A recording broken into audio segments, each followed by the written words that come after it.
And I got Instagram and TikTok up there. Sawadi Kap, Tukon.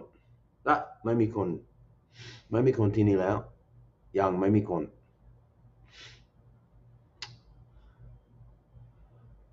I got some. Okay.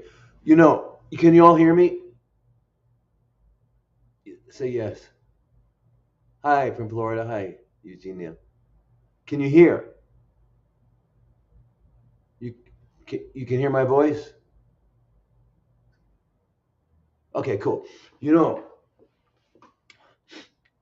I tried to do a Zoom yesterday with somebody for consult, and my mic wasn't working, so on the computer, so I had to use my phone for audio, and then it wasn't working today. And I guess it died. So my daughter saved the day. She went out and bought um, a mic, an external mic, and it works. Yay! So listen, Sawadee Kap Tukon.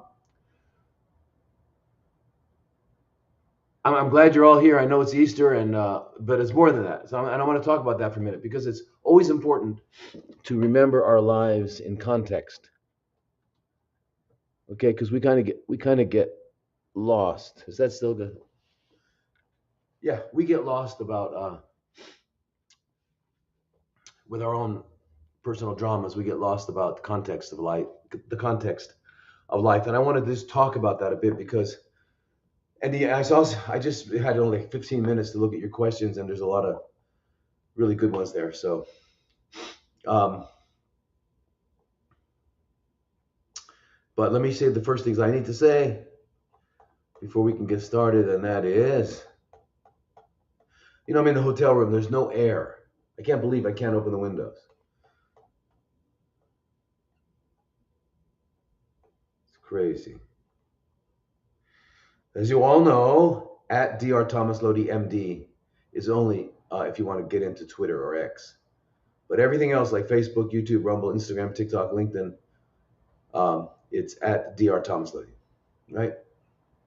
And you can also live stream from my website, drlodi.com. And I was talking to our team this week, and they're setting it up. So we're going to have really three groups. One group will be a general membership group.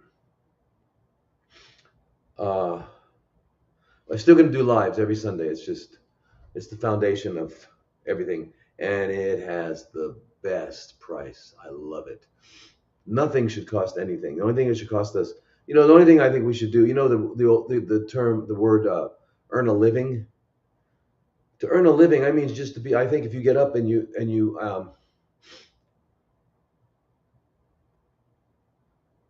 you see, it's not a good term because you don't earn a living. You were given life, and all you have to do is keep it. Just keep it. And how do you keep it? Well, you got to take care of this thing and this Earth suit, fantastic, incredible Earth suit. And what I want to tell you all, and I think this is my main message every time, is to remember something.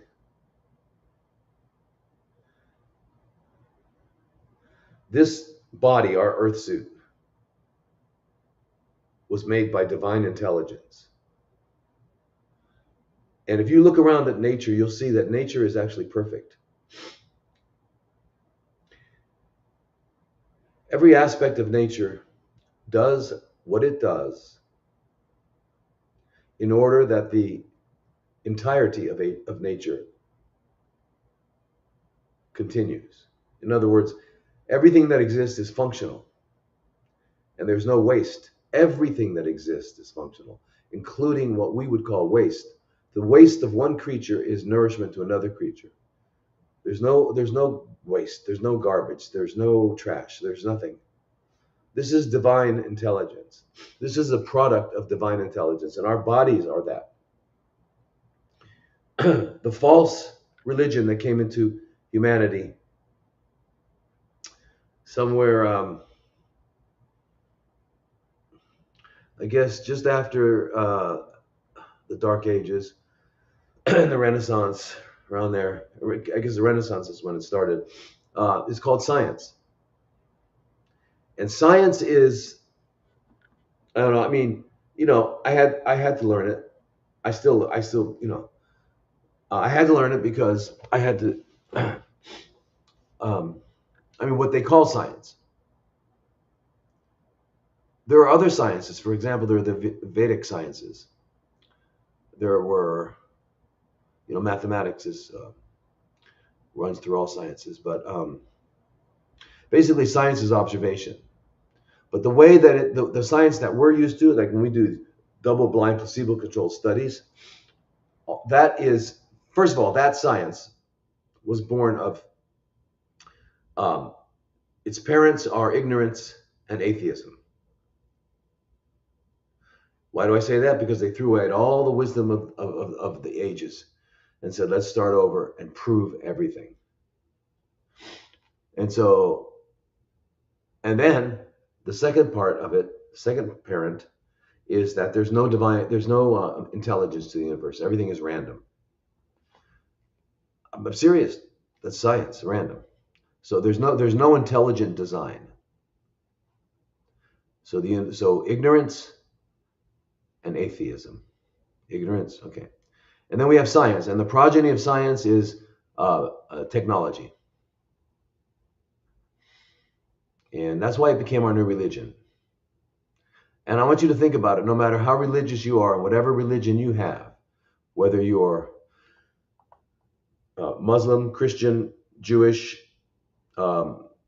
Buddhist, Hindu, Jain, and there are other very Mormon, whatever it is, you don't go to your priest or rabbi when you're not well. You go to a doctor, and the doctor is a person of science, and you take their words as gospel.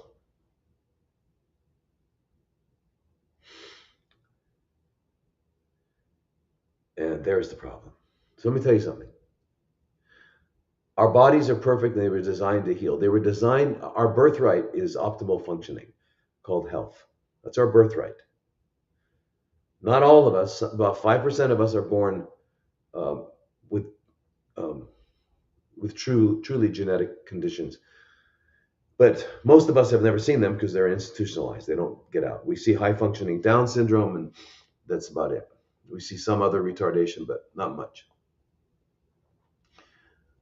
So if you're here and you're sitting here and you made it to school and you made it to 5 years old and you're okay, you got some good genes. And we don't have any genes for any of the degenerative conditions that we call diseases. There's no genes for diseases, which that's an absurdity because there are no diseases. There are no diseases. They're not out there and they're not going to get in us. I promise you. Promise you. Okay. Diabetes is not something that lives outside and is going to get into me. And I need a special potion to get rid of it. I just need to make, because what we call diseases is the body adapting to situations where it's not having its needs met and it needs to adapt. You understand? Good. All right. I'm loud and clear. Great. So these are physiological adaptations to situations that are not meeting our psychological, spiritual, or biological needs. Right? So I'm eating too much stuff that has glucose, and my body's got the wisdom of God. It was created perfectly. So it can only do what's necessary. It can't do anything else. Water running downhill and it gets to a rock, it's not like it could go left or right. It only goes the way it can go. And that's how nature functions. And that's what our body is doing all the time. What is cirrhosis? I'll explain in a moment. So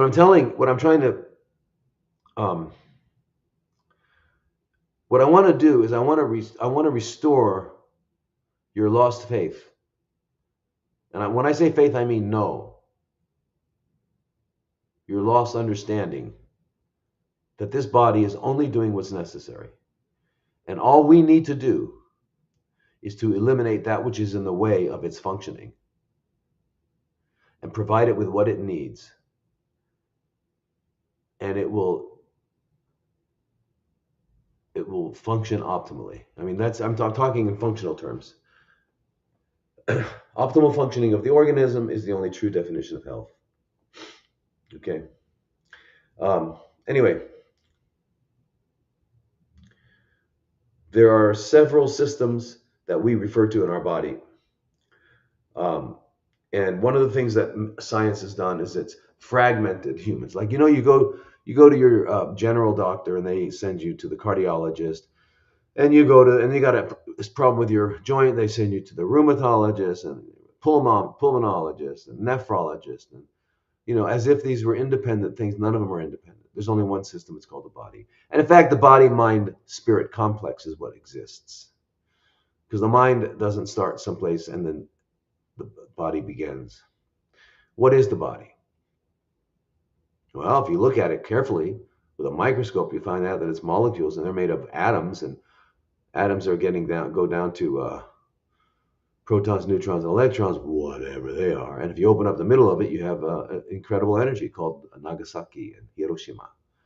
So matter is energy slowed down. Energy is what? What is energy? Try to define it. It's very difficult. In the end, you come to energy is motion. That's what I came to. And the faster the motion, the higher the energy. Slower the motion, the less the energy. You can tell that with water. If you have water at a very slow motion, by the way, what's another way of understanding motion is by temperature. So when something is water at a certain slow motion, the temperature is below 0 degrees Celsius or below Fahrenheit. We call ice. Increase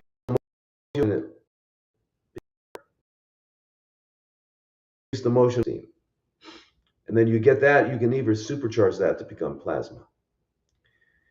So, and there is no absolute zero.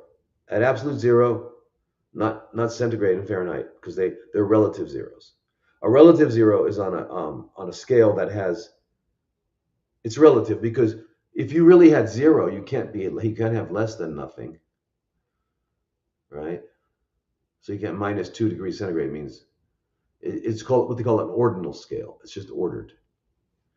But in science, they came up with what they call the Kelvin scale, which has an absolute zero. I forget what it is. It's like minus 200 and something centigrade. Anyways, where all motion stops, and it can't be achieved. No laboratory has ever been able to do it. There's no place in space, because at absolute zero, even the electrons wouldn't go around the nucleus, so nothing would exist. So if we had to think of energy as motion, that or that which moves things. All right.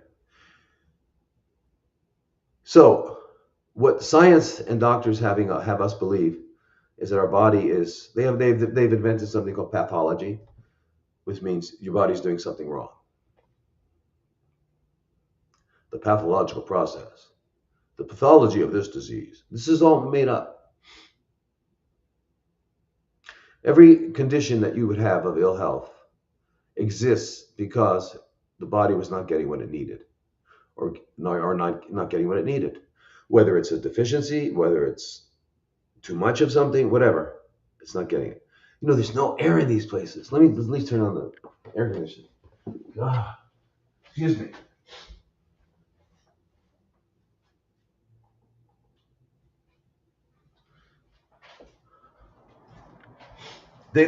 I'm on the first floor, right? I'm on the first floor. I can see the pool, and they have the window.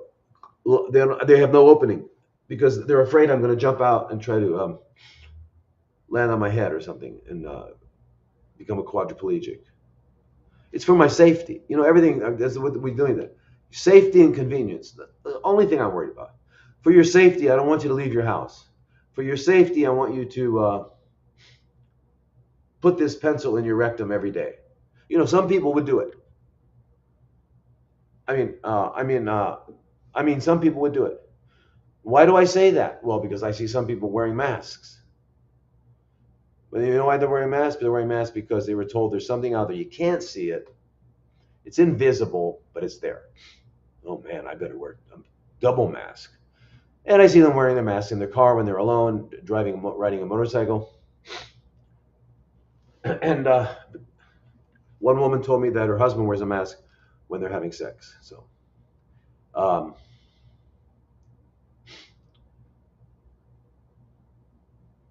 anyway, that's science.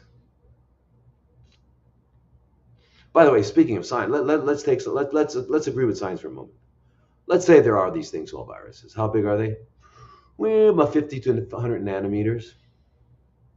And how big are the holes in the little mask? Micrometers. Which means about 1,000 viruses could fit through every hole. So now tell me again why you're wearing the mask. You understand that wearing a mask to keep out viruses is like using a, let me change this here, it's like using a chain link fence to keep out the mosquitoes. It's madness. Uh, so anyway, what I want you to know is that your body will always do. If it's not working, if we're not getting healthy, it's what we need to do is remember these are the essentials to healing. Eliminate all potential toxicities, starting with the mouth. And then the rest, the mouth goes all the way down to the gut. So the gut, the entire gastrointestinal system begins with the lips, ends with the anus.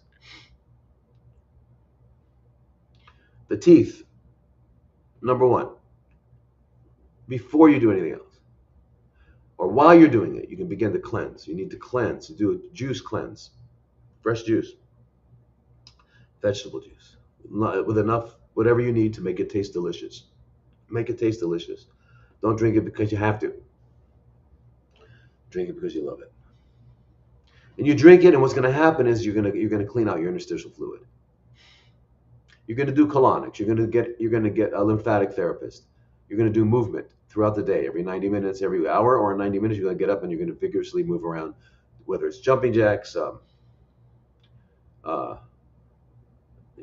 Split it up between jumping jacks, push-ups. Push-ups can be against the wall, on a chair, it doesn't matter. Stationary bike, crawling on all fours. Just move. Sleep early. After your cleanse, when you eat, you eat only real food. And what is real food? Earth made it. Remember, nature is perfect. Okay? When we get a hold of something, what do we do to it? We make it less than perfect. It's called artificial. What we make is artificial. So the divine intelligence made nature, which is perfect, and there's no trash. Our intelligence makes what? That which is artificial. It's called artifact. Archaeologists are looking for it. So therefore it is us. We are the artificial intelligence.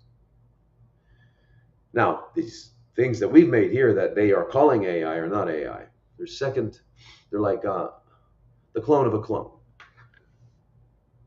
But anyway, we can give them all of we've given these computers all of the thoughts, research, things we've done. The one thing we can't give them is our humanity.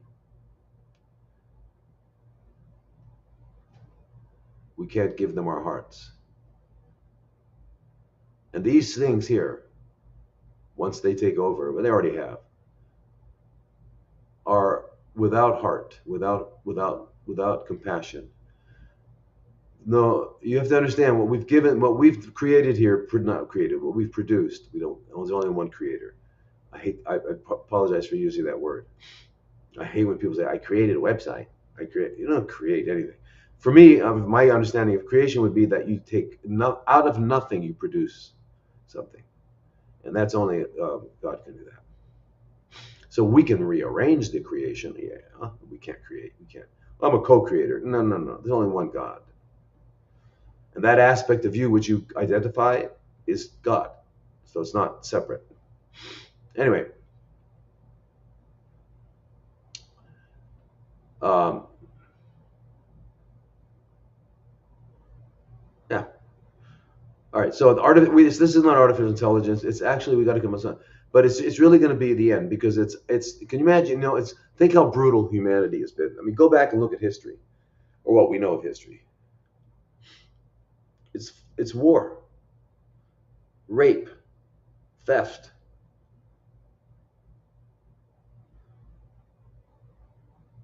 Right? I mean, that's our legacy. But because in school they certainly didn't teach me what people were doing, how they lived in 18. I mean, in 1123 in Brussels, and how they lived in uh, North America, and how I would have been fantastic. I would have loved that. All I learned was who conquered who and all that. That's what they call history. So anyway, now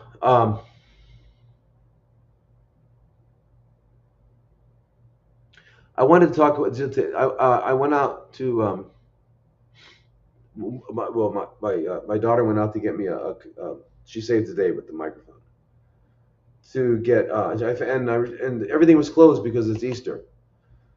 So I'm very happy Easter to everybody, and happy Passover, and happy Ramadan, and happy spring. And I just want to tell you that. I want to talk about a couple things right now. You think it's not related to conditions, but it is. Please listen. Okay. This period of time is spring. And think about what spring is. Okay. During the winter, everything gets very slowed down. It's cold. Motion stops. And actually, under the ground is something called fecundation. Uh, it's kind of it's hard. It's a hard word and it's a hard concept, but it's things that are they're like they're in a state of preparation, and they're preparing for spring. So spring is the time of renewal and rebirth, and that's what Christians celebrate is the resurrection of Jesus Christ. And it's actually considered the most holy day of the year by Christians because it demonstrates Christ's uh, victory over death. And it's a more of a holy day actually than Christmas, the day of birth, of the day of birth of Christ. So it's a very special day for Christians. Ramadan began around March 10th, and Ramadan for the um, Muslims is 1 month of what they call dry fasting, where they don't eat or drink anything during the day, and they can eat a little bit at night. Um, and This comes from the Quran, and it's a time when Muslims really focus on their own spiritual development and giving to share and charity and showing patience and kindness, and all the things we think of with Jesus and Easter. And then we have the Jewish celebration of Passover. Now, I'm not sure if you all know the stories, but of the Old Testament or the Pentateuch. But the Jews were there was a period of time when the Jews were enslaved by Egypt, and there were 10 plagues, and these were 10 plagues that came. One was water turning to blood, frogs, lice, uh, their their uh, their livestock. They got boils. They hailed. There was locust, grasshoppers. And then the 10th plague was probably the worst because it was the angel of death coming to kill all the firstborn children. And so the Jews were told if they put a some a lamb's blood over their door, that the angel of death would pass by, would pass over. And so that's their celebration. So that's called Passover in English. But I think that, of course, is not the name of Passover in Hebrew. I think it's something like Pesach or something. I don't think I'm pronouncing it right, but anyway. And it's very interesting. I'm going to show you some similarities. So when we think of the word Easter, where did it come from? Well, it actually came from a pagan goddess, the goddess of what was she? The goddess of I can't remember. Um, the goddess of spring and fertility. And her name was, I don't know how you say it, Esther, Eoster. Pretty close to Easter. Anyway, that's where the Germans and the British called that time the Christians. So, but it's what's very interesting is that if you go to like other countries in Europe, like Denmark, they called it, what was it? Something like I can't remember, but it's very similar to the Pesach or that. And the same in Italy. Italy, all the other countries in Europe had some derivation of the Jewish word for Passover that they called Easter. And it was only the Germans and the British who used the goddess of rebirth and renewal, the pagan goddess. And that's where we got our word Easter from. Now, the reason I'm telling you, and by the way, and what is the pagan celebration of this time? It's a celebration of basically we're all celebrating the spring equinox. And you know what the spring equinox is? There's the shortest day of the year in winter, the longest day of the year. So December 21st, shortest day, longest day, June 21st. Then we have the two equinoxes where the days and nights are of equal length. The spring equinox is a celebration of spring. It's a renewal because that means it's equal now. The sun is rising, and the sun will hit June 21st and will start to go down. And that's the cycle. Everything's in cycles. Even time, by the way. Time is not linear. So the pagan celebration was, it was in Greece they called it Pascha. Italy, something like Pasqua. And it was very, very similar to Denmark. I'm not saying right. Paske, I don't know. Anyway, all derivations of the Jewish name, the Hebrew name for Passover. But what I'd like everyone to get from this is that we're celebrating, and often people that are of specific religions consider, like the Native Americans who worshipped the sun or things like that, as being savages, or however we looked at it. But what I'd like to show you is that we're all the same, and we have to stop being separate. And it's time, people. It's time we come together. Okay? It's time we stop. We get rid of. We eliminate the idea of separateness and come together. I've been almost every country of the world, not all of them, but many. And the basic person in every country just wants to have a happy life with their family and friends. And they don't want more than they need. They just want what they need. That's the average human being. And it's the people that are making all the rules up there,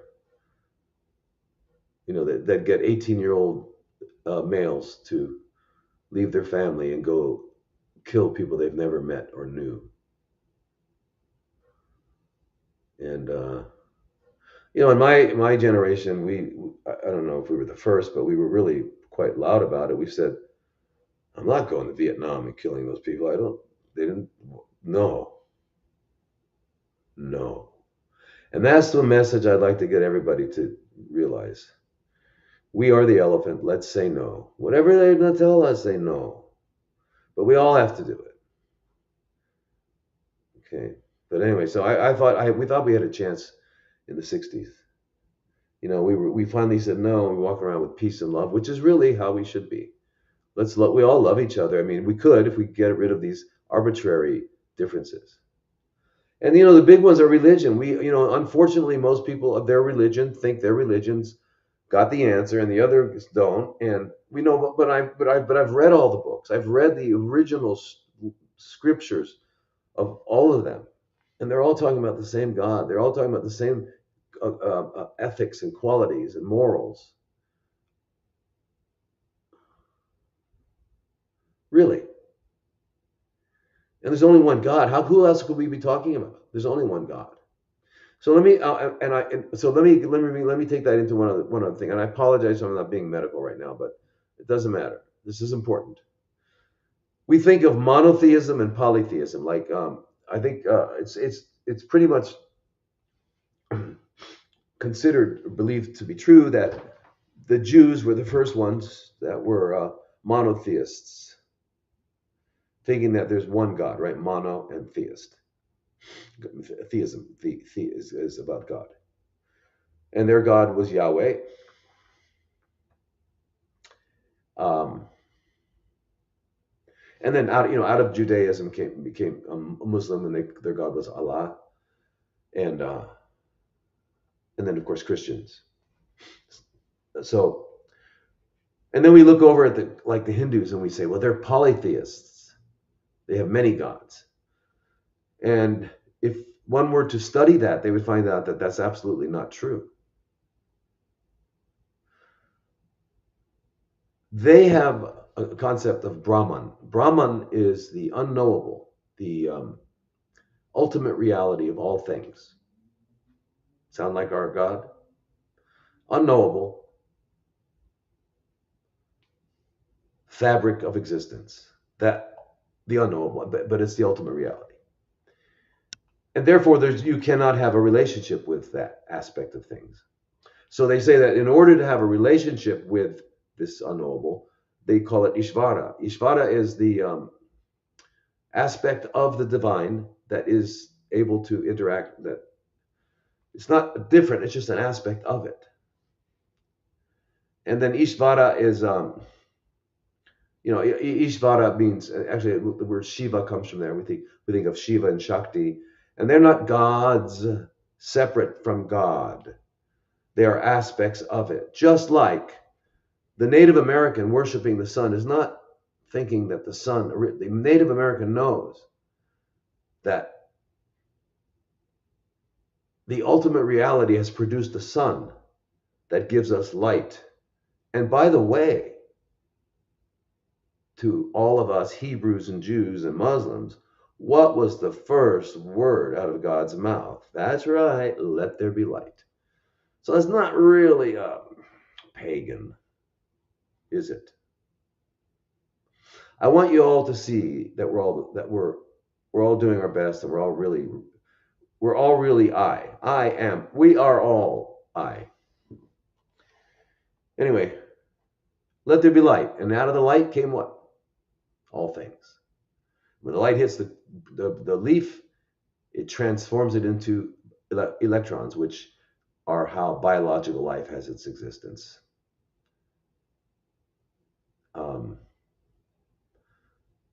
the Native Americans were there because they knew that the sun gave them crops and gave them warmth and all that stuff.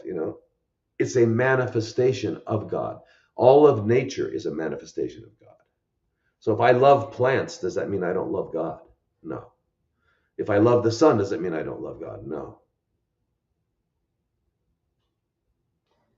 So polytheism is totally misunderstood. There's only one. But it's got multiple aspects. That's the beauty of it. Alan Watts said, all of this that we see around the universe is God playing hide and seek with himself. It's a pretty interesting way of looking at things. Anyway, and the last thing I'd like to say before we get started with our real job, and that is, maybe this is a message for me more than anyone else, because I often say, I wish I was born about 7,000 years ago, or at least not in this world. I don't like machines and all that.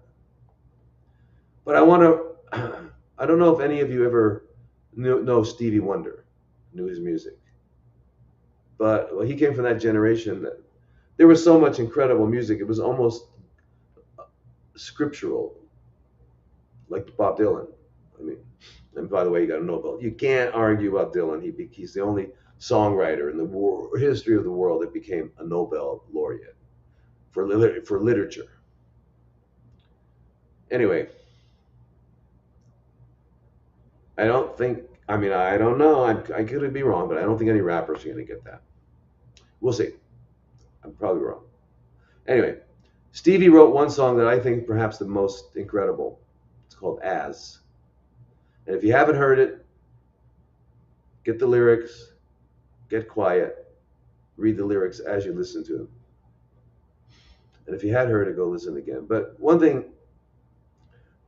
going to read this one line that reminds me. It says, we all know sometimes life's hates and troubles can make you wish you were born in another time and space. But you can bet your lifetime that, and twice its double, that God knew exactly where he wanted you to be placed. That's what I got to keep in mind, because I really don't like being here. And I can't read the rest of it to you because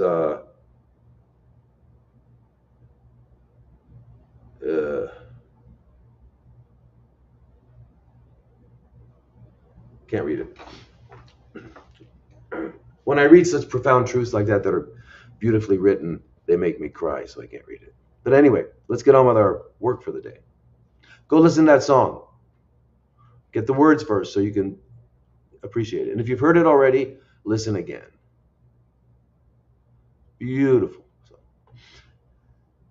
So, question number 1 from Caroline. Detox cleanse, invasive ductal carcinoma of left breast. Tumor is 2.5 to 3 centimeter, grade 2. I'm 44 and never pregnant. Okay, Caroline. So what this tells me that you did get a biopsy, and they oh no, I don't know that. Oh yeah, ductal carcinoma. So invasive ductal carcinoma. So I want to tell you what that means.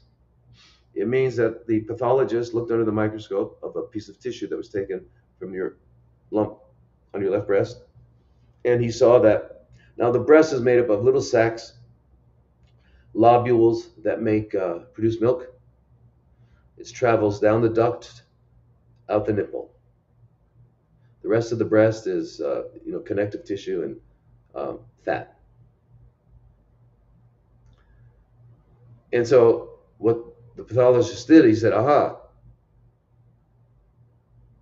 When they first look at us at a particular cell, the cell has a different shape now because it's a chronically fermenting cell. Why does it have a different shape? Because the functions of this cell are not different. It's as if all of our cells in our body have an operating system called oxidative phosphorylation. Call it a Mac operating system. Now suddenly, the foundation of the Mac system is gone. Now you have to turn into Windows or whatever they call it. It's a different operating system. And that's what happens. So you knock out the mitochondria of a cell, the energy-making equipment, and the cell has to go into a default mode of energy production called glycolysis, or popularly known as fermentation. So in order to do that, it's got to turn this off, turn that off, turn this on, and it makes a whole different expression of its genes. This gene is silenced, this gene is turned on. So these genes are required to make this new operating system, fermentation, work. They're called oncogenes. but they are the downstream epiphenomenon. And the foundation of it all is the fact that the mitochondria are gone. So anyway, they found that so the pathologist looked and he found, aha, that's what, and the point is this. I don't care if it's brain, elbow, ovary, colon, connective tissue, cartilage, doesn't matter. They're fermenting cells. By the way, everybody figure out what your birth sign is if you don't know it. Like if you're a Gemini or a Leo or whatever it is. And next time somebody says to you, well, how's your cancer? Just say, I'm sorry, I'm Scorpio. What are you talking about? Oh, I'm sorry, I'm Libra. Now, if you are Cancer, you say, well, how'd you know my sign? No, not you're pretty good at that. Now, guess what day I was born? Was it the end of June or early July? Turn it around. Don't play their game. Don't use their words. Okay, so none of you have any zodiac signs in your body. You might have some chronically fermenting cells, but that's a different story. So anyway, happy spring equinox, happy New Year. This is the New Year. It's beginning. We have other things. I don't know if you saw that New Year's thing I did, but this, here's a year coming up. In fact, the Thais celebrate New Year's, Songkran, at this time. The New Year is spring. Okay.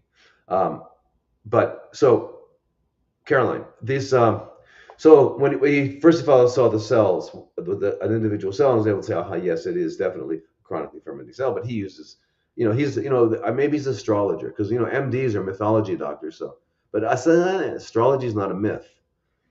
So it can't be that. Anyway, who found Jesus? Who found out where he was born?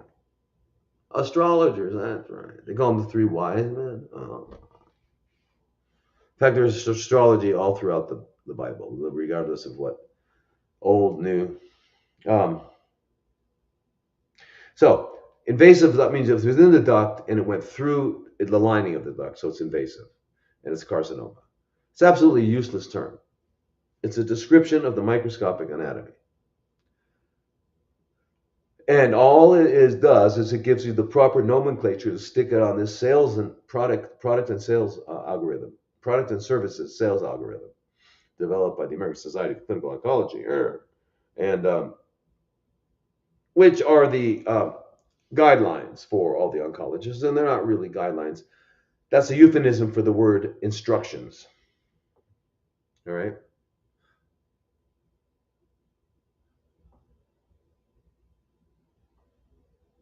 It's possible to heal papillary carcinoma without removing the thyroid. Yes. It's removing anything doesn't heal it. We'll talk about that in a moment. Listen, and I didn't forget cirrhosis. Ductal carcinoma means an invasive duct. It just means it went through. That's all it means. All right. And if it was still in the duct, they would call it ductal carcinoma in situ. And if it started in the lobule that makes the milk, they'd call it lobulocyte. So they're not nothing. It's not. They're descriptions. They don't tell you how you got it or how to get rid of it, so they're useless.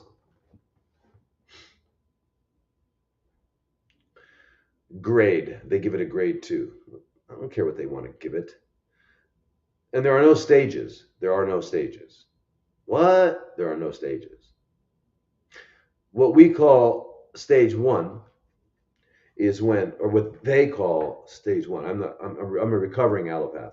What they're calling stage 1 is it formed in some organ, and it's not very big. It hasn't destroyed the architecture of the organ.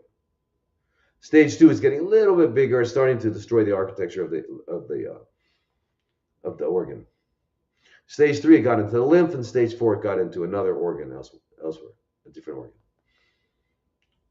I'll tell you why that's a ridiculous concept, because if you have 1 gram, which is just barely like a nodule on the prostate, small on the pancreas, a breast, just barely feel it. It's only been 8 years cells double, and then they double, and then they double. During that time, little microscopic islets have broken off and traveled down the lymph and down the blood vessels that drain it, and they've gone and they're there. But the main organ, the main tumor, is producing something called vascular endothelial growth factor and all those sort of things. Well, the conditions are, which is hypoxia, low oxygen, and acidity, which is stimulating something called hypoxia-inducible factor alpha, 1 alpha, and stimulates a whole cascade of events. But anyway, the primary tumor, little, even though it's little, is sending out messages to all, or is sending out inhibitory signals so that all the other satellite microscopic islands cannot start producing blood vessels. And to grow 1 millimeter, it needs blood vessels. So that's what's happening. So basically, when you find one little knot, it's already microscopically stage 4.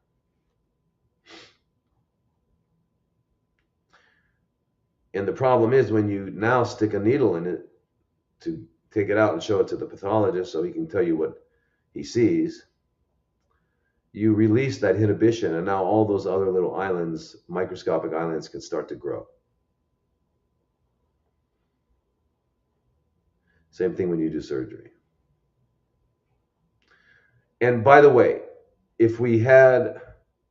when we do these groups we're going to do, and one is a cancer group, I have to use that word, sorry. One is a parasite group and one is general. They're separate from this, but we'll be able to specifically talk about those issues. But when we do that, I'll be on Zoom where I'll be able to show you the research, because there's not anything I say that I have not backed up. When I'm talking to you about monotheism, polytheism, you think I made that up? No. I read. I was born. I didn't know anything when I was born, so everything I'm telling you, I read. But specifically about biopsies and surgeries, it's in the literature, in the surgical literature, it's in the oncology literature. I mean, I'll show you when we have our group. I can't show you on these platforms.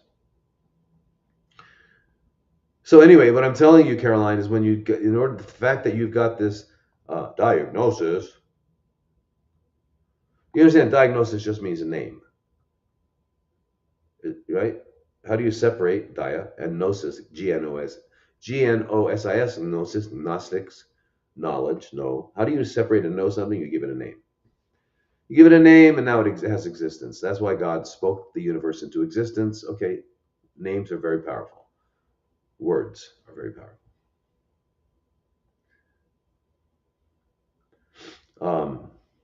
That's why prayer is important. That's why being nice and blessing people.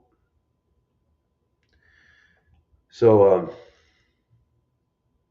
forget their grading system.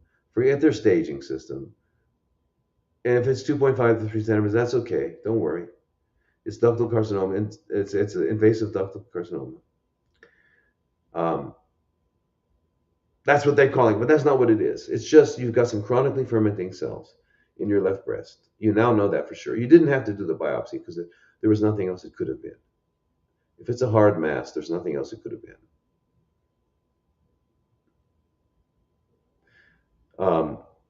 But now what you have to do is you have to do what we all have to do. No matter what condition you're in, it's like I said, you've got to go to a biological dentist, have them do a cone beam CT, find any if you have root canals, those that have to come out. If you have any titanium implants or any other metals and mercury or any silver fillings, all the metals have to come out. So anything dead, any metals and anything dead in the head must not be in the head, must get out of the head.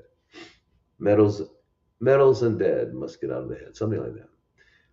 You got to get all that out, and you got to find out if you have cavitations and all that, and clean that up. It's the most important. Then you got to do a juice cleanse. You got to do colonics. You have to do all the things that we talk about.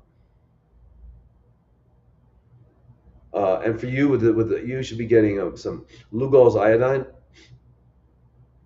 5% if you can, liquid, and you can paint it over that mass where it is, and put a couple drops on the other breast every day, because the iodine in there helps with estrogen metabolism. It helps estrone go to estriol. Very important. Estrone is an agonist for the alpha receptor, which makes these things grow, and estriol is an agonist for the beta receptor, which shrinks them. The other thing you want to be doing is eating a lot of soy, in whatever form you can, and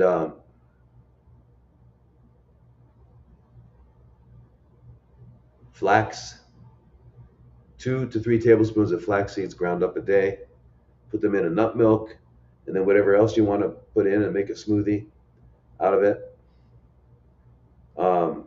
Because flax seeds not only are the beta agonist, but they also downregulate our body's ability, our body's um, uh, production of alpha receptors. You don't want alpha receptors. And then you're eating soy, which is a yes, it's a phytoestrogen, and yes, it stimulates the beta receptor just like estriol. And by the way, anybody who's ER positive, and we're all worried about that, and they're told to take tamoxifen and all these other letrozole and all that. Those things are artificial. They have incredible. They call them side effects, but they're not on the side. They're right in the middle of everything.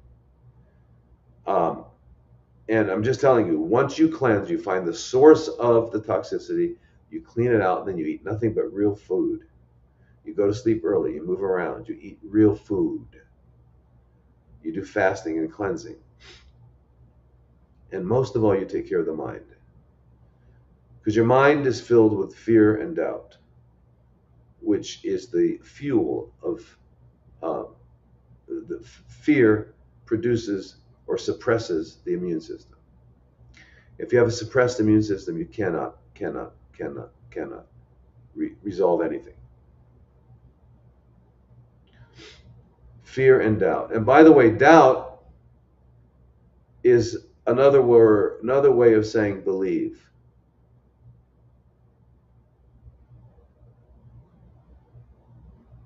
If I say I believe you, that means I doubt you. If I say I know you're telling me the truth, then I know you're telling me the truth. There's a difference between belief and doubt. I mean, belief and knowing. Knowing, you know. Oh, what are you saying?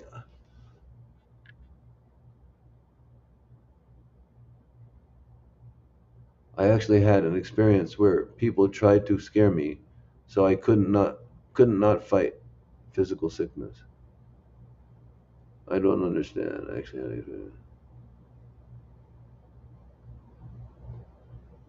Anyway, yeah, I mean root canals. I'm gonna tell you something.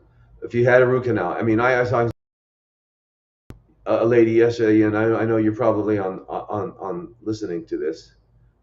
Um, but anyway, this lady and like many others had a few root canals, and whether they're not they're on the meridian of that organ wherever you have it, the problem, they are still causing major problems because in order to do a root canal, they clean out the pulp, which has the lymphatics, the blood vessels, and the nerves, and they use that now. Now they have a dead root, and they fill it up with cement and put a crown on it. And now, since there's no blood supply, there's no immunity, no immune cells can travel there. So these guys mutate and they produce biotoxins, and they're like taunting the immune system. The immune system can't get at it, doesn't quite see where it is. But the immune system can sense all these biotoxins. So your immune system gets disturbed, regardless of whether it's on that meridian. But if it's on that meridian, wherever it is blocking all the energy that goes to those organs, so they can't heal, and they have problems. Now, remember, this is happening in the jawbone, either below or above. And if the bigger the cavitation gets, the bigger from the root canal or from the cavitation, it can go over other teeth, and then it'll start including other meridians. A meridian is a circuit, just like your kitchen light, bedroom light, and bathroom light go out, and you get one fuse and you put it in and you got it back on. Those are meridians. And we've got all the meridians of our body. They're all connected. Our body's connected by multiple different uh, uh, what different kinds of pathways. For example, muscles, joints, organs are all connected by fascia, and then there's blood vessels that go everywhere, so they're connecting things. So there's multiple ways of our body having circuits within them. But these are very powerful circuits. Anyway, they all come up to our mouth in our teeth because your bite is the top of your spinal cord. It's C1. And that's why if you have cranial problems, if you have anything that, birth, we have 7 bones that have to, our head has to be small to get through the cervix of our mother. And then when it comes back and finally settles, there's probably 99% of the people it doesn't quite settle perfectly. And that will change their bite, which will change their occlusion, which will change their autonomic nervous system, the spinal system. So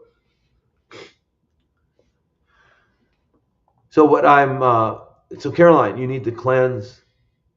And part of what we need to do is get rid of the parasites that we all have. All of us have parasites.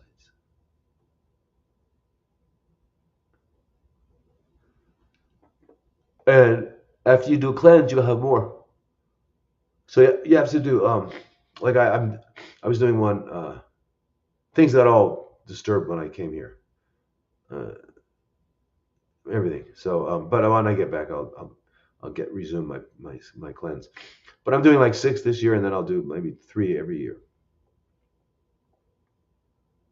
And you don't have to be an animal eater to get parasites, because the roundworms have half of their life cycle in the soil.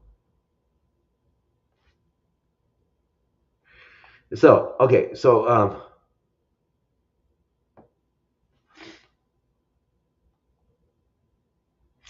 that's what you got to do, Caroline. And don't worry. The other one is, I just watched some of my other live streams that have all been recorded on Instagram and Facebook, and yeah, that's where I've been doing it the longest. And I talk about the way to take oral vitamin C, because we need it. Vitamin C is extremely essential and magical when it comes to CFCs. So you take about 8 grams of powdered sodium ascorbate, put in a liter of water, and sip on it very slowly for 7 hours, so that each sip is no more than 150, 200 milligrams, because that's all you can absorb at any one time.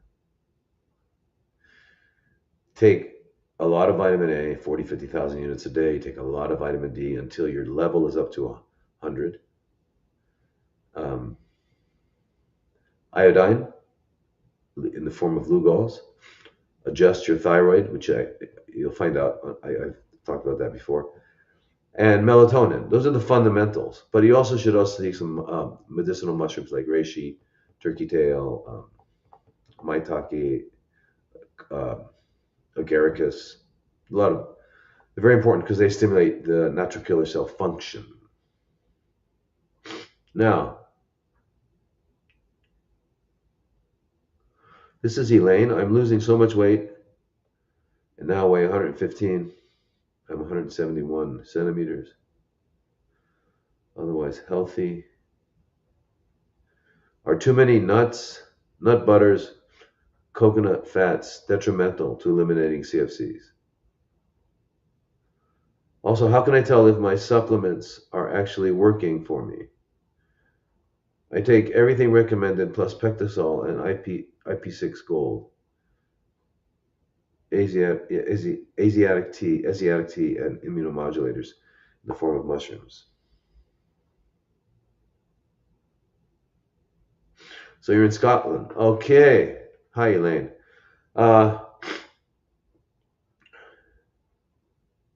Not only are nuts, nut butters, coconut fats not bad for you, they're essential to healing. And this has to do with cellular voltage. When we talk about things being alkaline, what we mean is it's the opposite of acidic. An acidic is a naked proton, which needs an electron, so it steals electrons. Alkaline has extra electrons, so it donates them. So again, if we're alkaline, we have extra electrons. Then we talk about oxidation and antioxidation. Oxidation is, again, stealing electrons, and antioxidants is donating electrons. All right? So, remember we talked about a little earlier, electrons are the substance of biological life. Well, the sum total of our electrons availability in every cell is called cellular voltage, and a healthy cell is 22 millivolts, minus 22 millivolts. The minus just means electron. You got to get up to 50 to heal an acute inflammation, and you got to get up to 70 to get rid of CFCs. So you need a lot of fats. What would happen? Verify to continue. Oh my God. Okay. What was that? Excuse me 1 second.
All right. Sorry.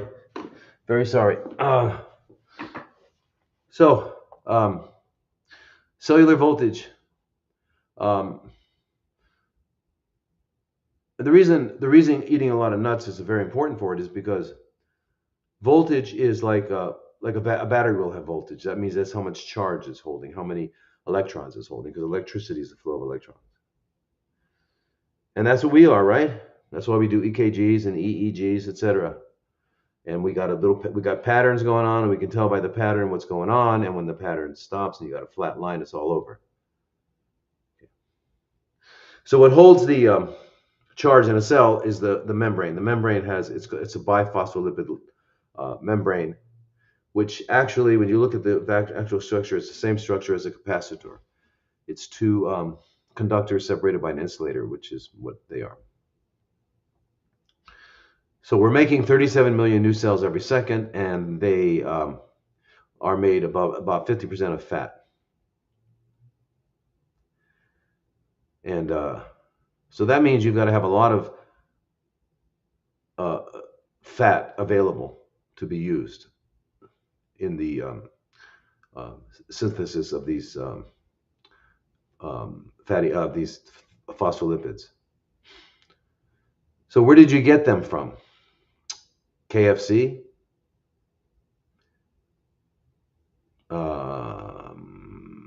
Pizza Hut?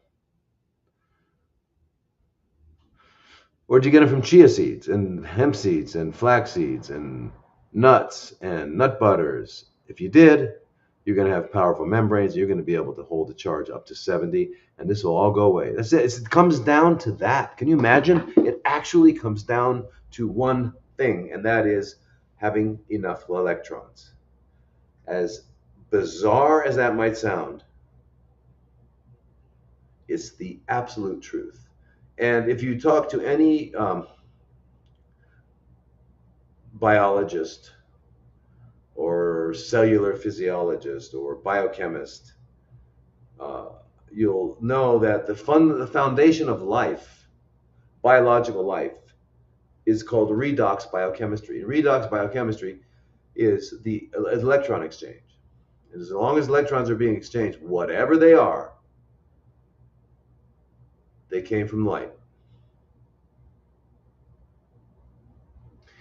And you can get electrons into your body by going barefoot on the ground, touching the earth.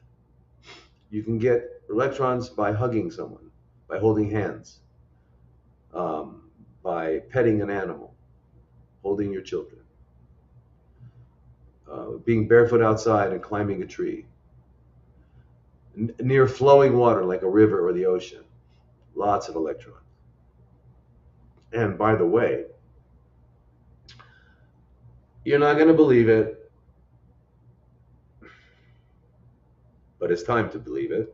And that is, if you have food that's not cooked, it's full of electrons. And if you cook it, there's no more electrons, where they're not available to you. As a matter of fact, in order to digest cooked food, it's going to require your electrons, which is why people after Thanksgiving are falling asleep. It's I know. What are they saying? Turkey has tryptophan. It doesn't matter if they ate turkey or not. They could eat steak. They're going to fall asleep because when you eat a lot of cooked food, it takes a lot of your energy. Watch the person eating salads and fruit. They won't be sleeping, and they also won't need that extra wine because wine would actually make someone who's healthy feel bad. To be intoxicated and feel good means you're already more toxic, and you're just changing the toxicity. Because the word intoxicated means to get toxic. How could that feel good? It doesn't. So you give a drink to a child, and they'll go, oof. Give a cigarette or a cigar to a young child. Oof. All right. You've got to develop a taste for it. Yeah. Yeah. Well, if you have to develop a taste for something, don't. What does it mean to develop a taste for something? You know what it means? It means that you get used to the toxicity. And now you kind of like it. Hey, I like that toxin. That's a pretty good toxin. One of the reasons getting intoxicated feels good is it makes you kind of numb, but it also makes you not be so caught up in the drama. And by the way, humans are not the only creatures on Earth who get intoxicated. Did you know that elephants, they have this order of, like the elders are higher status, unlike our culture, right? The younger you are, the better, right? Young, thin, rich. Isn't that it? Did I miss one? Oh, and beautiful. That's it. That's all you need. You notice there's one really important word missing, one important concept missing there, which is more valuable than all of them. It's called health. Because without it, there's nothing else. And all of you that are on this listening know that. Know that. You know that health is not to be negotiated, it's not to be coerced, demanded, purchased, but it can only be earned. It can only be earned. It's like respect. You got a boss that's running around screaming at people and he's requiring that they show him some respect. Well, that's all they're going to do is show it to him. But they don't respect him. Respect is earned. Health is earned. Love is a gift to us all. Um, Now,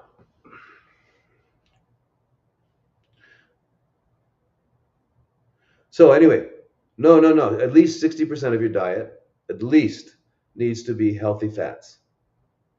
Healthy fats. Uncooked fats. Uncooked fats. Cooked fats are probably very bad. And then you will make uh, once you're able to get your the cellular voltage up to 70, wherever that is. No CFCs, no arthritis, nothing. So keep it up. And you're also now the IP6 is great, Pectosol is great, SEACT is great, but really you don't need them all. I mean, IP6 is good, but Pectosol, which is modified citrus pectin, is really it's a anti-inflammatory in a way, because galactin-3, which is a marker for inflammation, cardiologists use it, is directly suppressed with modified citrus pectin.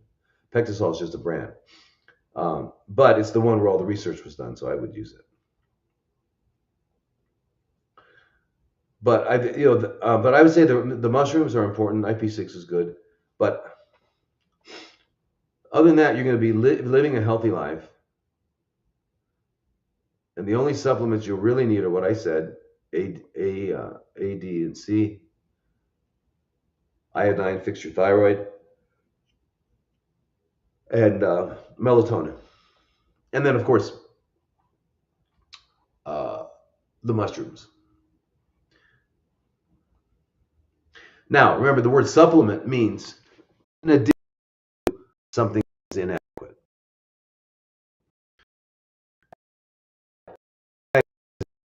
With all, uh, then there's less supplementation. If you're eating a typical diet, then you need 2 of everything that you can possibly find, like in Sprouts or something, or Whole Foods.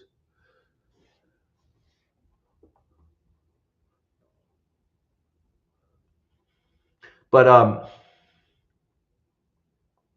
so Elaine, the AZACT and the Pectol, you don't really need.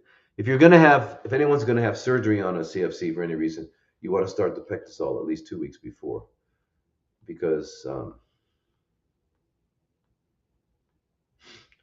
galactin-3 is produced and during surgery,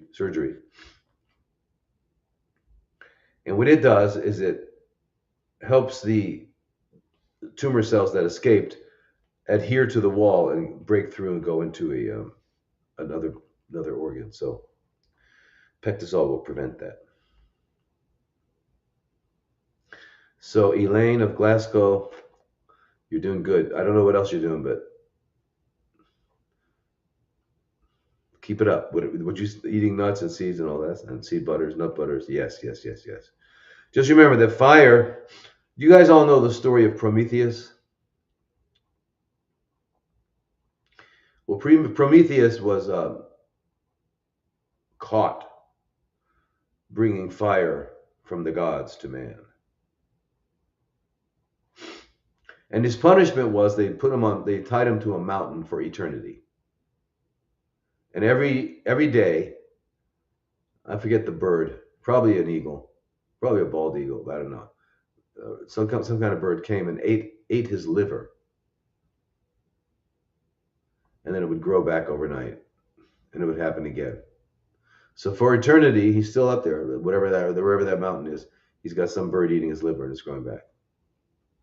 I find that very interesting because he brought fire to humanity, and with the fire they cooked. And one of the main organs of digestion is the liver. Could there be? I'm just maybe not. I just probably not. I'm probably just seeing a connection that is not there. But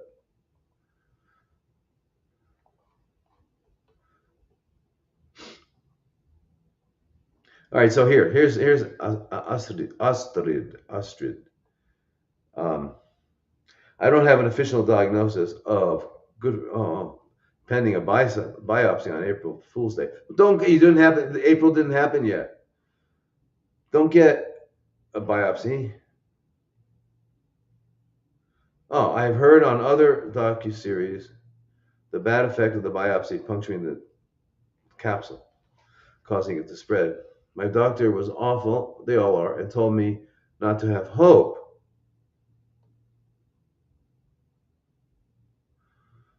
Sounds like sounds like a Rockefeller doctor. Unbelievable. Not to have hope.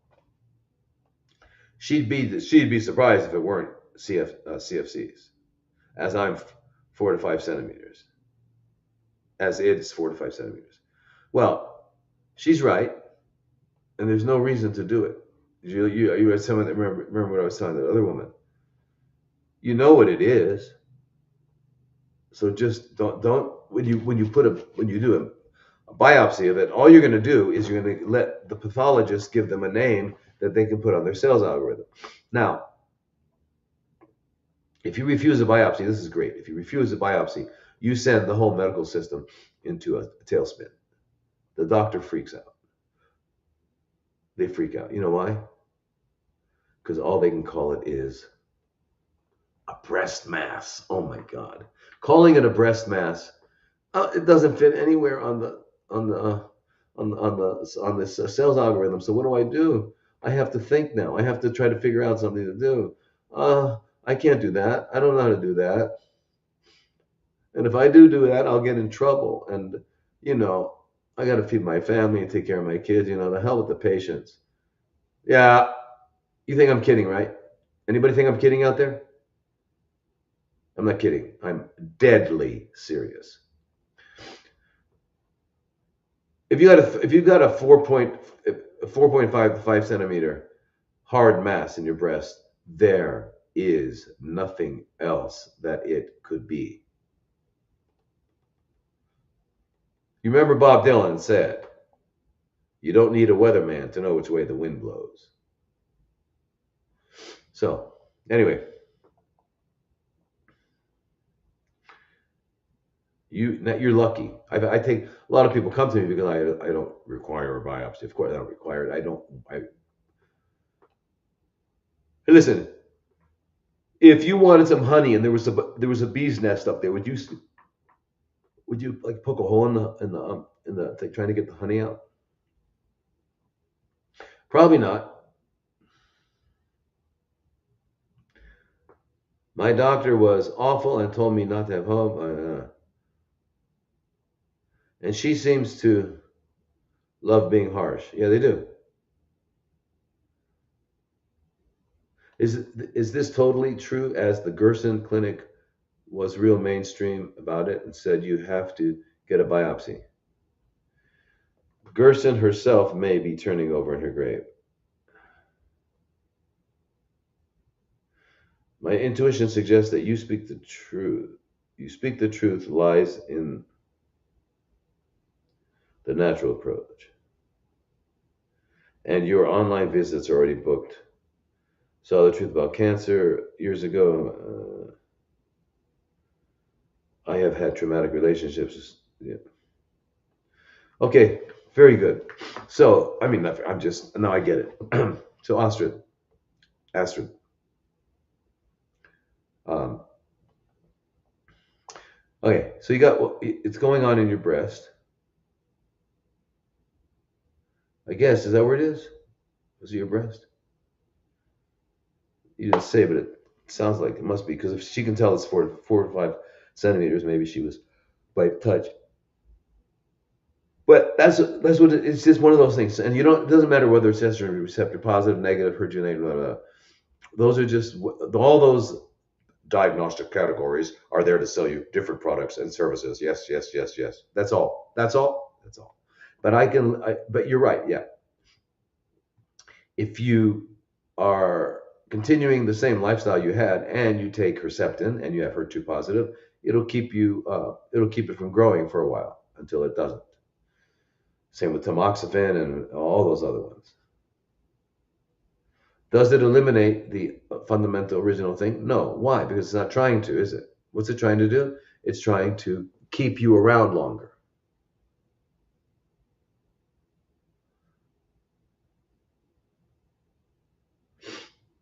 Because they are in their mind already, and they tell a lot of patients this, people this, there's no cure. And actually, they're right. There is no cure because there are no diseases. There's the body doing an adaptive dance, and we got to make that dance not necessary. Pretty easy, pretty simple. So throw out the words cure. Um, yeah. Now the Max Gerson was the original guy. His daughter Charlotte is the one that I don't know if she passed or she's still alive, but she's um, tried to carry on his legacy and. Uh, you know, he had lots of apple and carrot juice, and it's easy to drink because it tastes so sweet and good. And he's right in many regards because the carrot juice has got all kinds of stuff, especially lots of vitamin A, like we were talking about.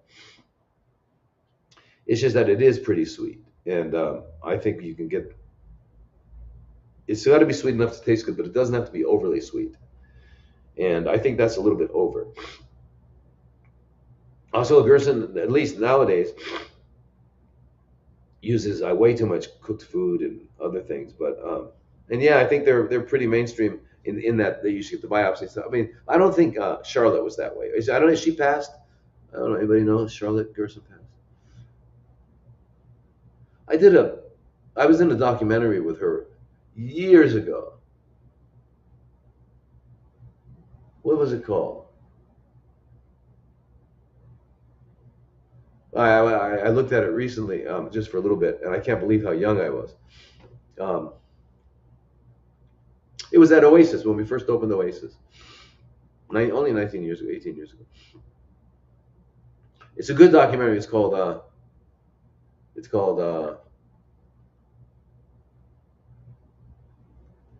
Some guy came around. He came to me. Went to Charlotte. He went to a few other people, and then he promoted himself. This is way before, Jonathan Landsman. Way before, what's his name? The big guy. Got all the Instagrams of him doing lifting weights. What's his name?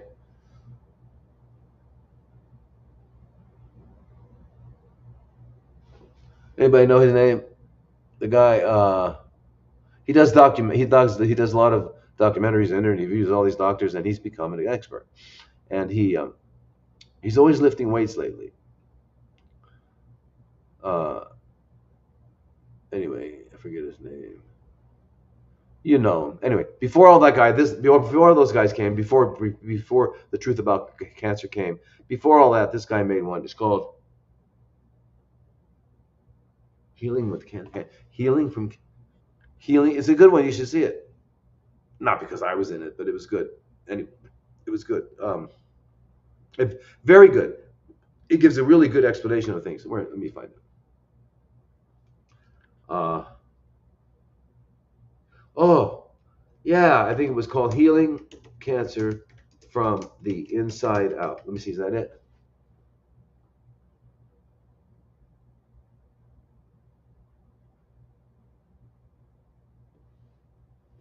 Yeah, Mike Anderson. That's it. Yeah, Healing Cancer from the Inside Out, a practical guide to healing cancer.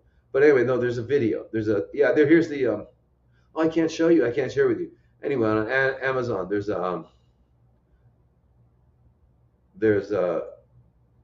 like a CD. We have it at our clinic, but it's really good because it explains a lot of the industry that we're talking about now. It predates all these famous guys.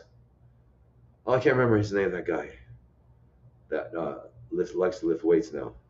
He shows himself. He's always on, coming up every day, lifting weights. Um, Ty Bollinger did too. Remember, Ty is now lifting weights, and you remember his first TTAC he did. But no, this is the other. I don't remember his name. Um, yes, I'm tired, you guys. Sorry. I just life in the United States of America. Where the heck are my questions now? All right. どこですか? All right. Wait, what happened to them?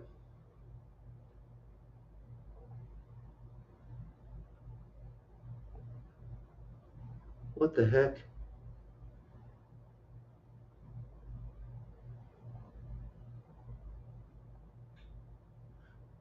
Question. I have to look this up. Answers I have. March 31st, okay, we have the answers. Now, where's the questions? Gosh. Questions.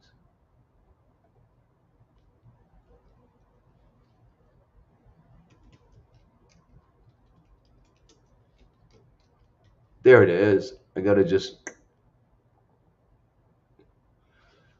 Come on, where'd you go? I just clicked on you. Hey, my God. Oh, don't you love technology? I mean, it's just made our lives so really incredible. I just can't believe it. I'm so glad I was born right now. Oops, there I go again, being facetious. But hey, uh, no, I'm not impressed. I've never seen an awesome machine. Have you? I've seen an awesome sunset. I've seen an awesome forest. I've never seen an awesome machine. Meaning, I don't get in a state of awe. Oh, my battery's going low, so let me plug that in. Where is it? Where is this? I understand. You must all think I'm highly unprofessional, and it's actually true. And I'm actually happy about that. I would hate to be a professional, or I'd hate to act professional. I'd hate someone to say, "My God, he's so professional." If someone said that about me, it'd be like saying he's so normal. And I have never been accused of being normal. Um, so here are we.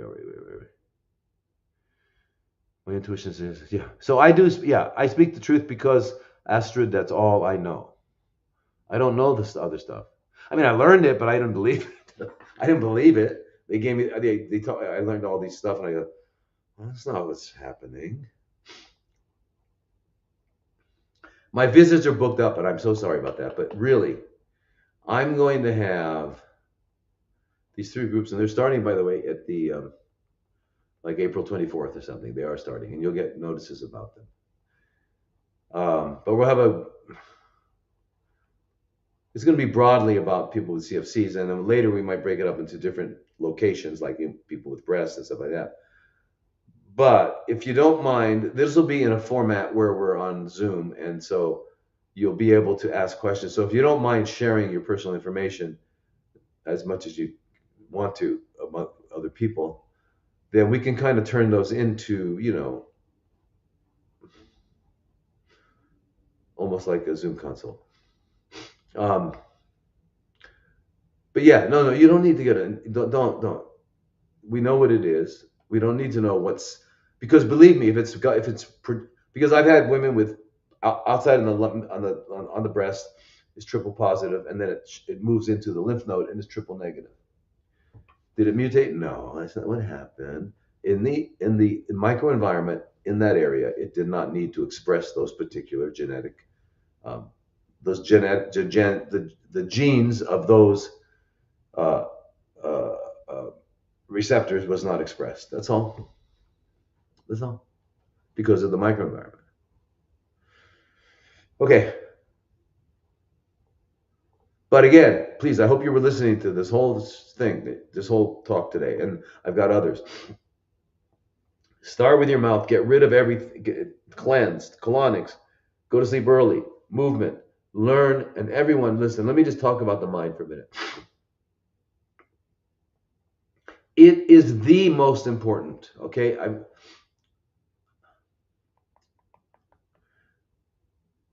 All right. The mind is made up of what? What's in your what are the tools of our mind?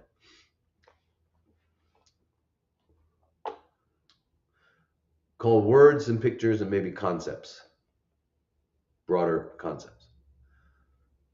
Um, and they But words and pictures, fundamentally. Pictures, you get a sense of something.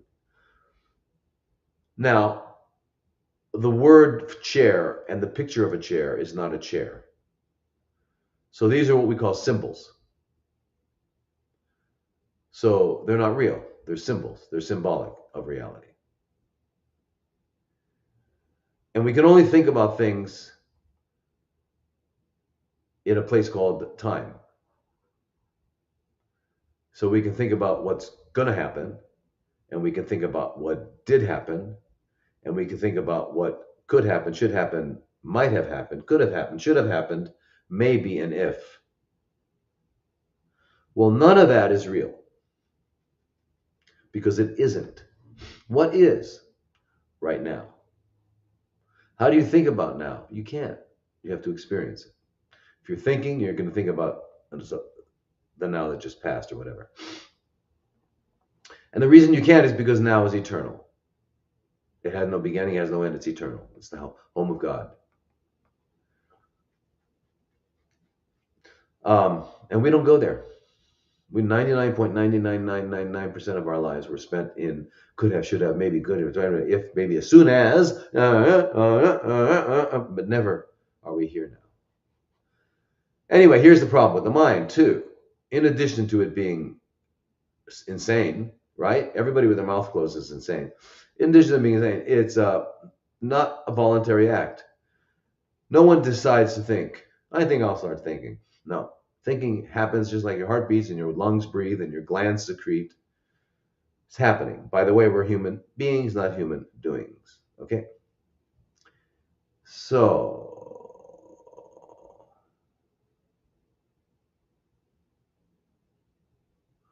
you can't control the mind is like a fish on the beach, flopping around, going nowhere. This is why we hate being alone. And if we're alone, we're going to grab a book, magazine, turn on something, call somebody, but not just be. Anyway, 90% of the mind is subconscious, meaning you don't know what you're thinking. You don't even know what your internal dialogue is. And 80% of all human thought is negative because we grow up with no stop, don't. And the immune system is the shadow of the mind. So when you're extremely happy, you've got a high immune system. When you're extremely sad, it's suppressed. So the poor immune system, being the shadow of the mind, is like being dragged by a rope on the back of a roller coaster. So as long as you're thinking, since 80% is negative, as long as you're thinking, even if you're picturing a beautiful lake with a rainbow or whatever, forest, you still got 80% under there, that's under the surface, that's negative, which means you've got your foot on the brakes of the immune system. There's only two ways to get it off. And when you do, miracles happen. Not miracles. The miracle of life, by the way, I said this last week, the miracles, God has already made all the miracles. It's called existence. And remember, creation didn't happen, it's a happening. Right?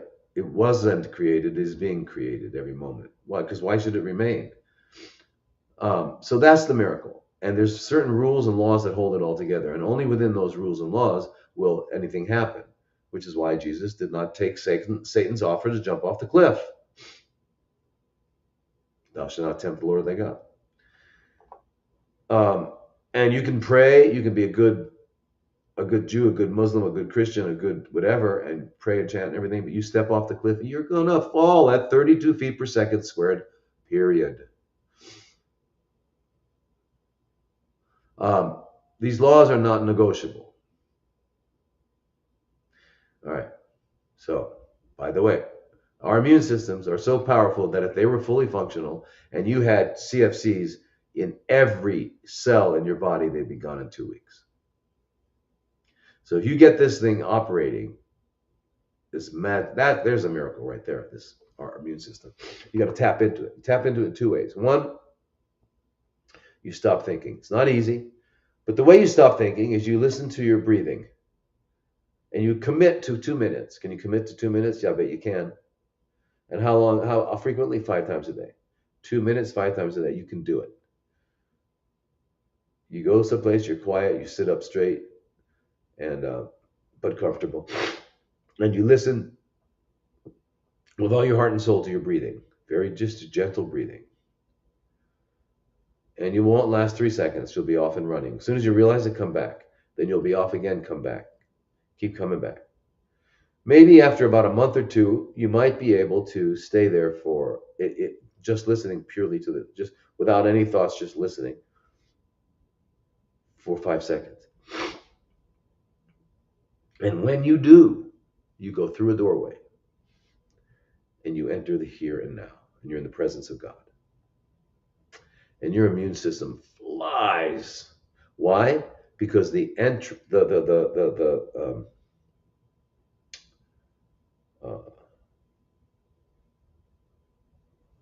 what's the word?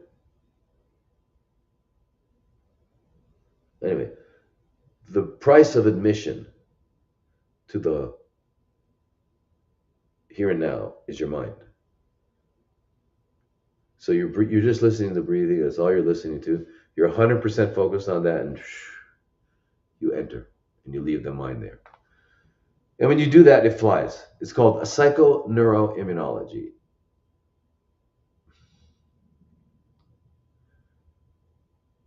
You got to work at it. You got to develop a mind muscle. The second way is faith. And faith, as I don't know if I told you, but it has nothing to do with believing, right? It has to do with knowing.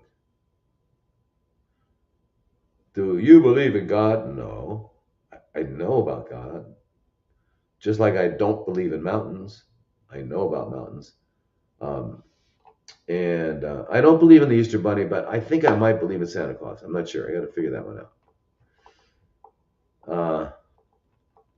You can only believe in things that are not true, but you know or don't know things that are true. So when you know what's going to happen before it happens, not believe, know, that's faith. And I have seen it in my practice. At the clinic, so many times. I think I've told this story before, but I'll tell it again because you guys should hear it every time you can. Woman had breast CFCs that had gone all over her body. They were in her bones and her lungs and her heart. Her liver. I don't know if her brain. I can't remember. So she went to the one of the witches and warlocks in the House of Horrors, also known as an oncologist or a doctor. And he had the audacity and the gall to tell her she had 3 weeks to live. 3 weeks to live. So she was brought in on a gurney, not a wheelchair, a gurney, because she was lying flat. And I walked up to her bed. She was in the middle of our main room there. And I walked up to her bed, and I said, hello, and she grabbed my arm. And she had seen some videos, so she said, thank God, now I know I'm going to make it. I know I'm going to make it. I know I'm going to make it. 6 weeks later, she was jogging to our clinic. Her husband was driving behind her to make sure she didn't get tired. And 8 years later, I get a postcard from Paris. They were on vacation. 3 weeks, everywhere. So faith takes your foot off the brakes permanently. The other one, the psychoneuroimmunology, also called meditation, is really important because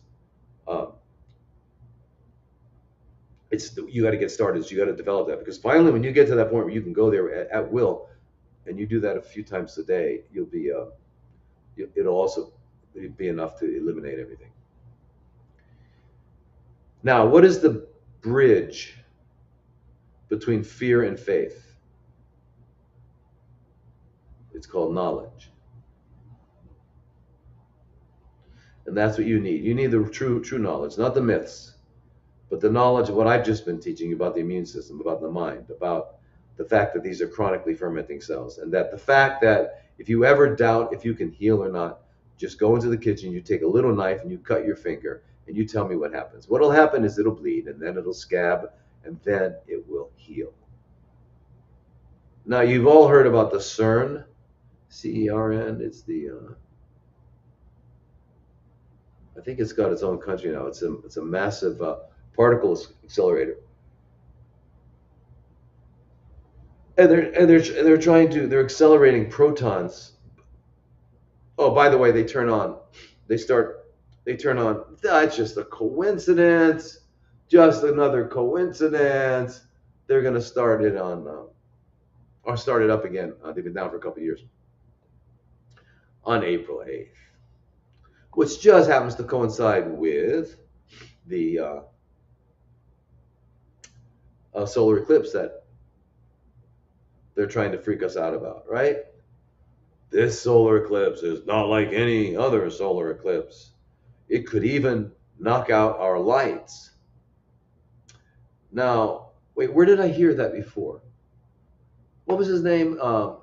Klaus the Slob? Oh, I mean, Klaus Schwab. Yeah, oh, that's right. He was saying that this next thing with the lights are out, he goes, it will make COVID seem like whatever, he said. So I think part of their plan is to knock out the lights. A couple reasons. If you knock off all electricity, what will happen by day 3 or 4?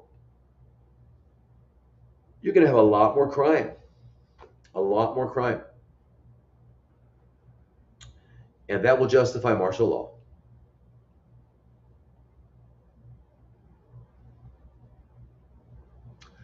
Secondly, when they feel like they've accomplished a few goals, then they turn the lights back on and, okay, you'll go back to your everything.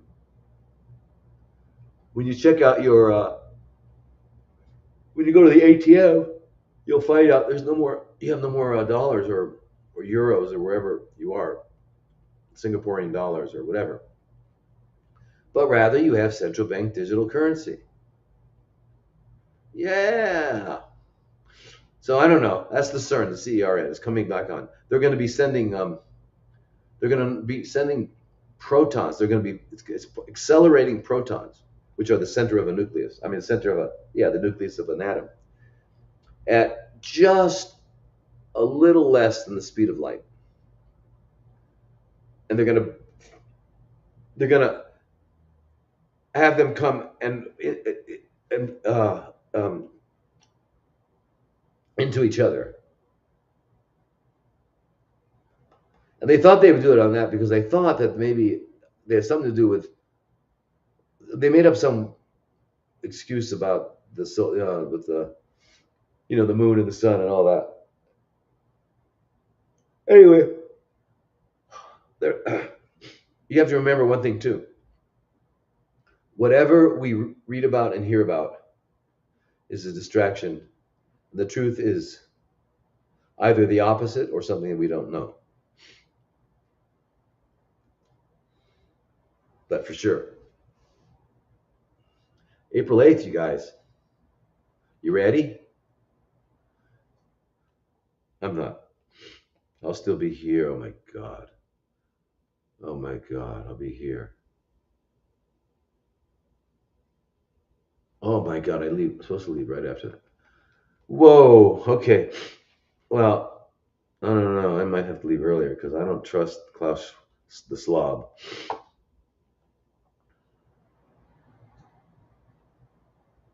Now, you've had some traumatic relationships. I wanted to tell you something, Astrid.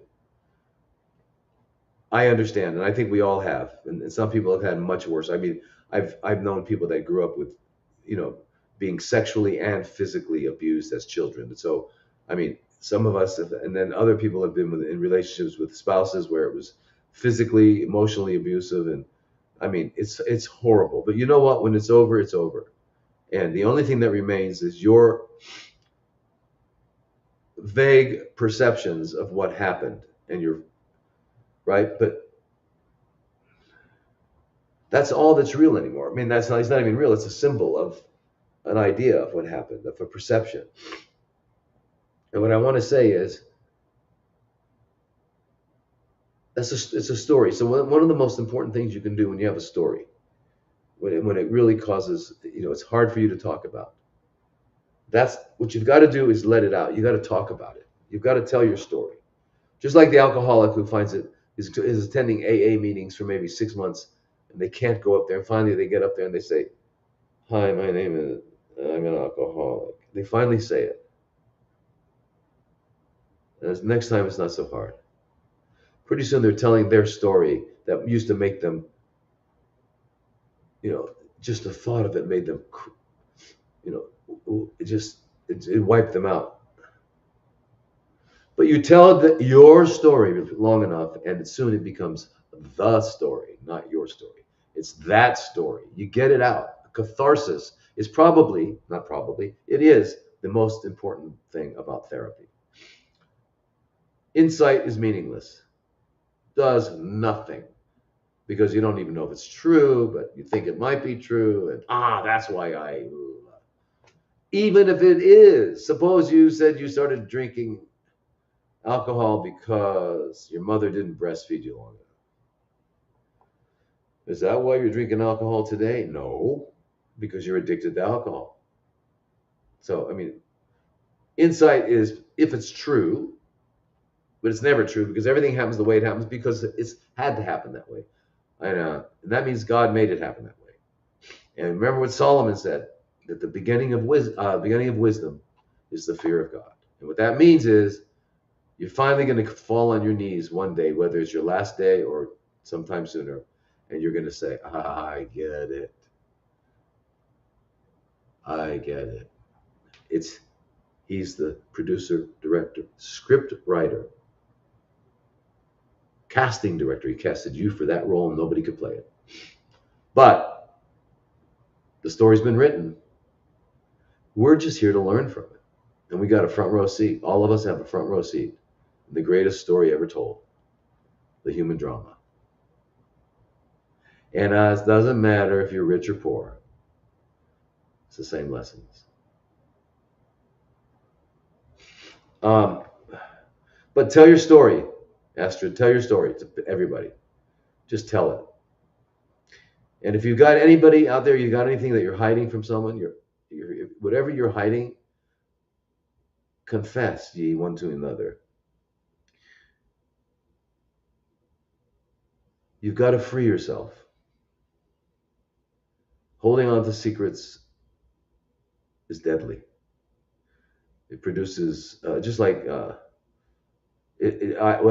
think of it as emotional pus. Tell your story, tell the truth, get it out. People are much more. People can even if the truth hurts. In the end, it's better because now they have the truth and they can deal with it. And anyone being lied to knows it, even though they don't want to admit it. Anyway, look at the hardest thing I have found when I go out that door in the morning. Hardest thing to find is truth. So let's look for it, and when we talk to each other, let's discuss it. There's nothing else to talk about. So, Astrid, do that. Tell your story to everybody. Get it out of you so that there's no longer just I had these relationships. Listen, I'll tell you something. I have no problem being talking personal. I don't know if I ever told people this, but I think when I was like 11, somebody that my parents knew, my mother knew, and she was married at the time. This guy, anyway, they came over, and I guess they had a few drinks, and he couldn't drive home, so they said, "Well, you can sleep." My son has twin beds, and sleep in the room. So this guy tried to molest me all night. They didn't know that, of course. Fortunately, I had been at my cousin's house the week before for like a week. He lived out in Redondo Beach. I'd been at his house, and he's like 2 years younger than me, or 3 years younger. Anyway, I ran out of underwear, so I wore his underwear because I had coming back, and I had just come back, so I was wearing his underwear, and it was like it was like if you ever watched in the old days when women were putting on a girdle, they had to, like, that's what it was like. Anyway, he couldn't. I was protected by those underwear, but uh, anyway, he still said a lot of nasty things, scared me so much. Uh, he said, if you go tell your parents, I'm going to kill you or something. Whoa. It was big. I was like 11. I didn't, and in those days, we were innocent. I mean, I didn't even know what he was talking about. I didn't even know what, not like today's 11 years old, but I didn't know I didn't know any of that. I didn't even ever consider sexuality. I didn't know. I didn't think about it because it wasn't everywhere the way it is now. So anyway, it was a really innocent days. What was that? I was 11. That was 1962, right?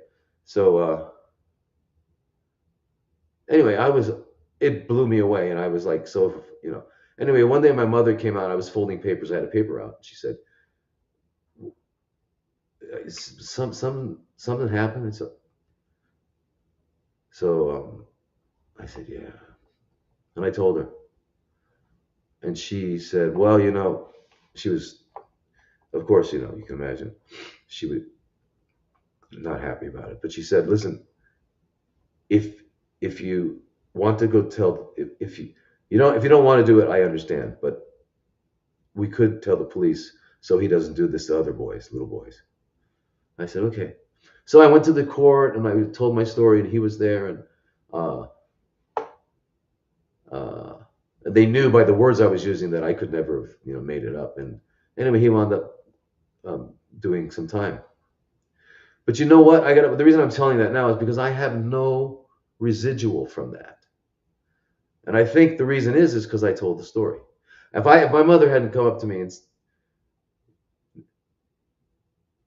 if her intuition didn't tell her that something had happened, and I kept it, perhaps that would have changed me.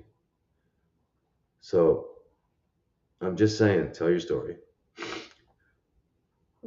Make it the story, so it's got no attachment to you. I promise. Then you won't say I've had traumatic relationships. You can say, well, I mean, I don't know. Almost every relationship that is past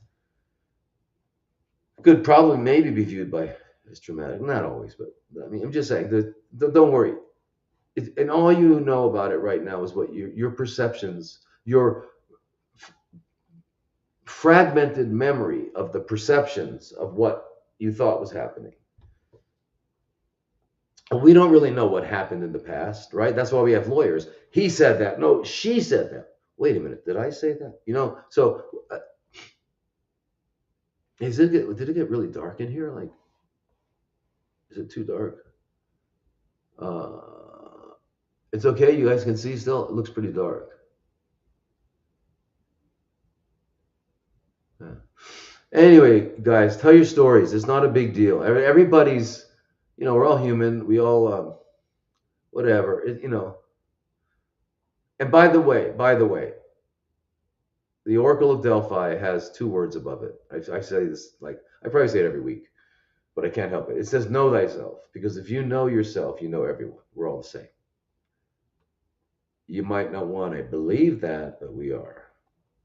Anatomically, uh, emotionally, psychologically, we all need the same things. We all need to be loved. We need to love. We need to be appreciated. We love to appreciate people. We need to touch. We need to be touched. We're all the same. And when I took cadaver anatomy, I found out that we had our tests. I found out we're all the same anatomically. Yeah. The only thing that's different is, and by the way, Shakespeare figured out that there are only a certain number of stories of dramas, and he wrote them all. There's the plays of Shakespeare's plays. There's only a certain number of different human dramas. That's one of the good things about reading the classics, because when you read the classics and you realize that everything that we go through in all of life and has already been thought about, has already been written about. has already been. So it's great because, uh, yeah, it gives you, it protect, the truth is important.